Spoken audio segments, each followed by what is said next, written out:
Welcome to our channel. Today we how to set up SageMaker Autopilot for tabular forecasting, beginner guide step by step clearly.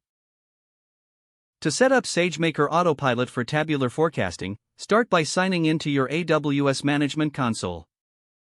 Navigate to the Amazon SageMaker service from the AWS Services menu. In the SageMaker dashboard, locate and click on Autopilot under the Home section.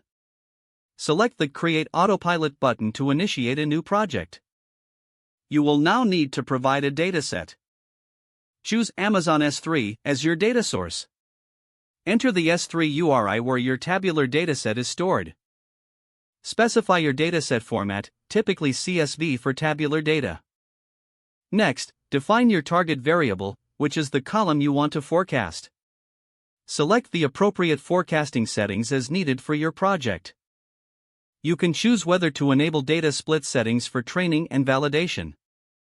Under the Input Data Configuration, review your dataset properties. Confirm the IAM role required for SageMaker to access your resources. Click Next to proceed to the next step. Here, you will set up the experiment name and project settings. Customize your project name and provide a brief description if desired. Review the autopilot configuration options available to you. You can choose between different algorithms and evaluation metrics here. When ready, click the Create button to start. The SageMaker Autopilot will automatically start processing your dataset. Once the job is complete, you will be notified in the console. You can view the predictions and model performance metrics directly in the SageMaker console. Finally, review the generated models and select one that meets your requirements.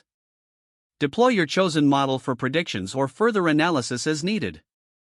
With this setup, you are now ready to leverage SageMaker Autopilot for your tabular forecasting project.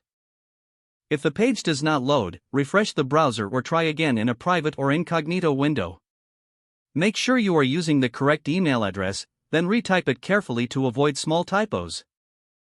If your password is not accepted, use the reset option and create a new strong password you can remember. Don't forget to like this video and subscribe to our channel for more step-by-step tech guides.